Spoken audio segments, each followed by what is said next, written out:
Les légumineuses, c'est une grande variété d'aliments en fait qui regroupe toutes les plantes dont le fruit est une gousse.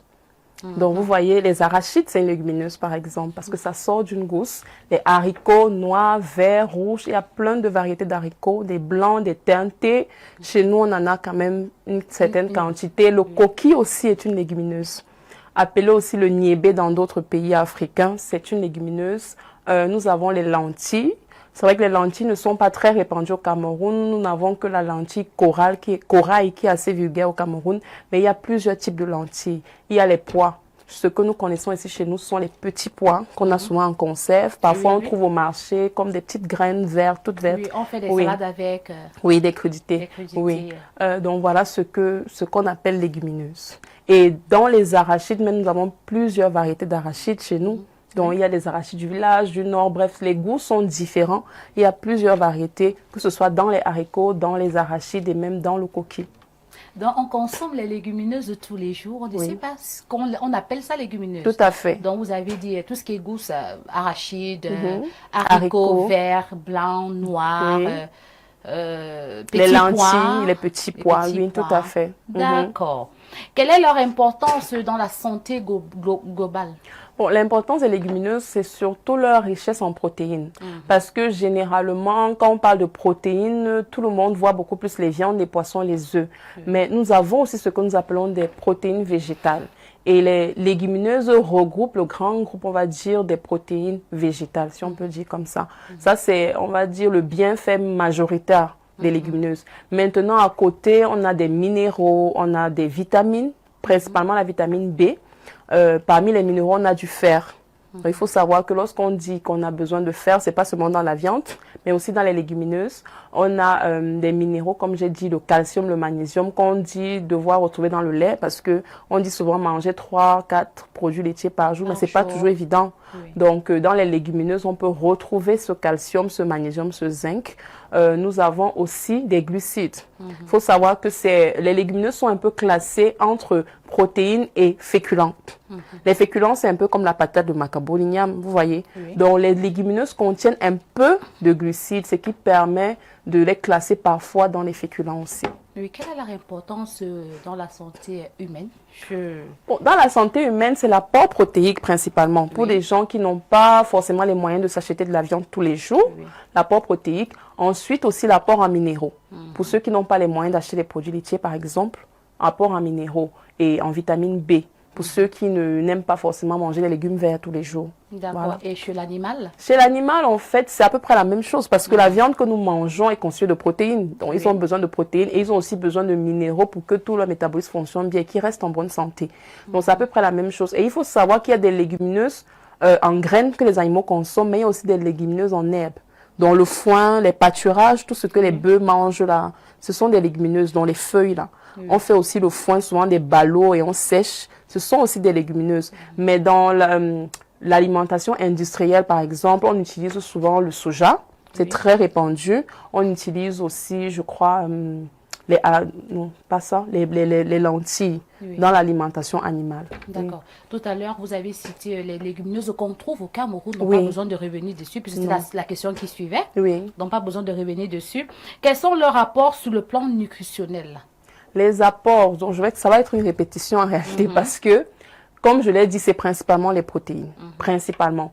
Les légumineuses sont très riches en protéines et généralement, pour ceux qui n'ont pas les moyens d'acheter la viande, comme je disais, ce sont les légumineuses. Et pour donner une image, c'est que si, par exemple, un morceau de viande m'apporte 20 grammes de protéines, un plat de haricots m'apporte la moitié en termes de protéines. Donc, ça veut dire, si je veux manger de la viande, et je n'en ai pas les moyens, je me dis, mais il faut quand même que j'ai des protéines. Je garde cet argent pour acheter les légumineuses. Je sais que je vais en prendre plusieurs fois. Ça va me rassasier plus longtemps et j'aurai quand même mes protéines en plus. C'est un bon raccourci en tout cas. Oui. Alors, comment les conserver, les cuire et les consommer aussi?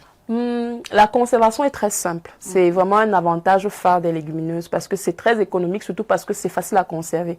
Ça évite le gaspillage alimentaire. Généralement, la viande, si la lumière, on coupe la lumière, c'est fini. On doit jeter. Si il y a un problème de cuisson, c'est intoxique et tout. Pourtant, les légumineuses, ce sont des produits généralement secs. Ce sont des légumes secs. On les appelle aussi des légumes secs. Donc, ils sont faciles à conserver. Donc, dès lors que c'est séché, On met dans des bocaux. Et parfois, lorsqu'on veut faire fuir les termites, les mites, on rajoute peut-être du laurier. Chez nous, ici, on rajoute parfois du clou de girofle pour qu'il n'y ait pas des insectes qui contaminent. Et c'est bon, ça peut être gardé des années, ça ne se périme pas en fait. C'est comme en état végétatif. Mais moi, je vais vous raconter une petite histoire. J'ai conservé le haricot avec notre travail qui nous prend tellement de temps. J'ai conservé le haricot pendant pratiquement, je crois, 4 mois. Et quand je suis revenue, ça avait déjà des crous. Oui, ce sont les mites qui ont rongé. Oui. C'est pour ça qu'on dit de rajouter. On peut toujours consommer ça comme ça, mais il faut le jeter. Non, on peut consommer. Parce qu'en fait, les mites n'ont mangé qu'une partie, en fait. On va dire ça comme ça. Ils n'infectent pas, ils se nourrissent de ça. Okay. C'est un aliment. Parce que moi, j'ai jeté, malheureusement. Non, ils n'ont pas infecté l'aliment, ils se sont nourris de cet aliment. Ils se sont tout simplement nourris. Donc, vous allez voir, si vous prenez cette graine-là et vous la divisez en deux, vous allez voir que des deux côtés, il y a une partie du blanc qui a été rongée, tout simplement. Oui, et c'est pas la totalité. Donc, il n'y a pas d'infection à ce niveau-là. Et comment les cuire? Bon, pour les cuire, vraiment, là, il faut prendre des précautions. Ça a plusieurs étapes. Il y a des légumineuses qui sont faciles à cuire comme les lentilles. Ça, c'est très simple. On met dans de l'eau, on met au feu et puis c'est bon. Par contre, les haricots, c'est délicat. Il faut faire tremper d'abord. Généralement, on dit de faire tremper la veille. Le temps pour faire laisser tremper, en fait, c'est entre 4 et 12 heures. Parfois 8 et 12 heures pour être sûr, en fait. Parce que c'est une étape qui permet d'améliorer la digestibilité des protéines qui sont contenues à l'intérieur. Sinon, on va manger quelque chose qui va juste nous rassasier et on n'aura aucune vitamine, pas de minéraux, pas de protéines en réalité. Donc, le fait de laisser tremper, ça réveille, comme je disais tout à l'heure, quand c'est sec, c'est dans un état végétatif. Oui. Donc, lorsqu'on laisse tremper, ça réveille en fait les enzymes qui sont censées permettre la digestion de tout ce qui est contenu dans la graine. Donc, on laisse tremper suffisamment longtemps, donc entre 8 et 12 heures. Et ensuite, on fait cuire assez longtemps. La cuisson, généralement, c'est entre 1 à 2 heures. Oui. Maintenant, dans notre contexte, on aime bien rajouter la potasse ou le bicarbonate parce qu'on veut que ça aille plus vite. Mais parfois, bien souvent, c'est parce qu'on n'a pas laissé tremper assez longtemps. Parce que je vous assure, si vous avez laissé tremper votre haricot au moins 12 heures, voire 24 heures, si vous mettez au réfrigérateur, en 1 heure, votre haricot, il est cuit et il est comestible, il est bien à manger et il a tous les nutriments dont vous avez besoin.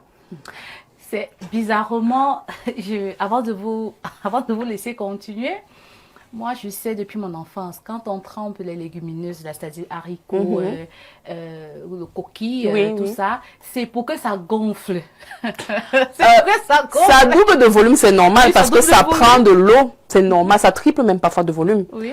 Mais ce n'est pas la seule raison. Le coquille, par exemple, c'est parce que c'est facile à nettoyer. Oui, et c'est bien dommage parce que ce qu'on enlève sur le coquille, c'est quelque chose d'important, les fibres alimentaires. Donc, comme autre apport, non, si on veut rester dans le domaine du traditionnel, du repas traditionnel, il vaudrait mieux enlever, sinon c'est pas forcément agréable à manger, on se comprend. Mais c'est pour dire que le coquille, c'est une légumineuse qu'on mange pas forcément de la bonne façon, parce que la peau qu'on enlève, c'est ce qu'on appelle les fibres.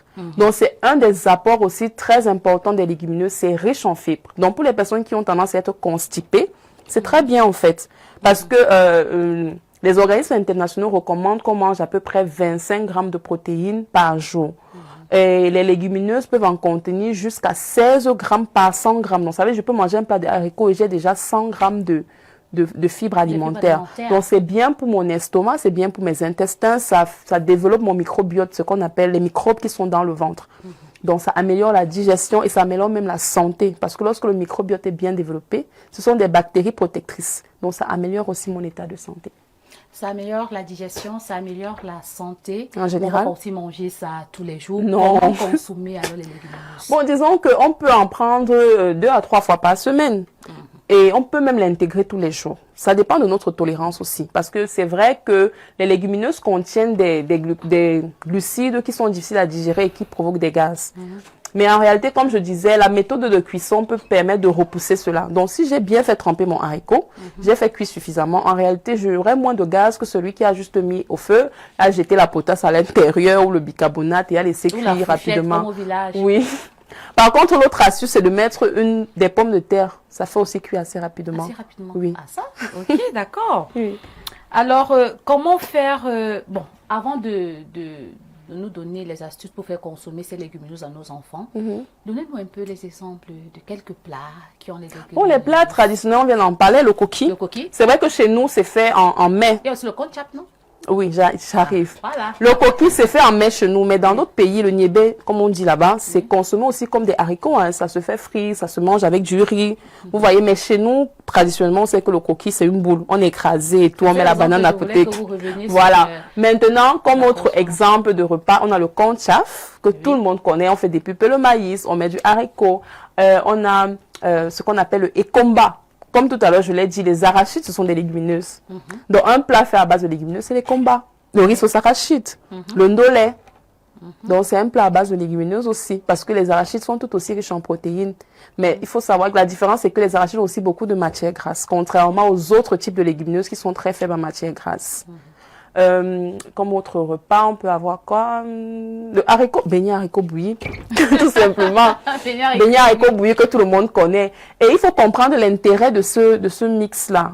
Pourquoi est-ce qu'on mélange haricot, maïs et tout? C'est que ça a c'est un intérêt nutritionnel aussi.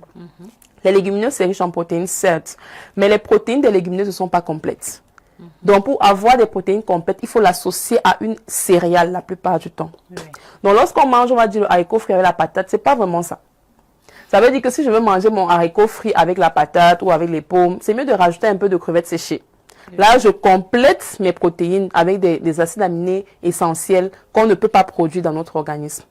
Par contre, si je n'ai que les légumineuses, si je n'ai que le haricot, je choisis quelque chose comme le riz, ou le maïs, ou le sorgho, ou le mil, dont j'en fais autre chose, dont les pâtes alimentaires, la semoule de blé, donc il faut que ce soit une céréale pour venir compléter l'acide aminé qui manque à la légumineuse. Et qu'en est-il alors du pilé? Haricots, pommes de terre, justement, on aime beaucoup le pilé chez nous, c'est vraiment super bon, mais comme je le disais, pour essayer de compléter un peu l'apport en protéines, il vaudrait mieux rajouter un peu la poudre de crevettes, c'est pas trop cher. Généralement, lorsque on... Il y a des personnes qui sont allergiques aux crevettes, comme oui, il y en a, c'est dommage.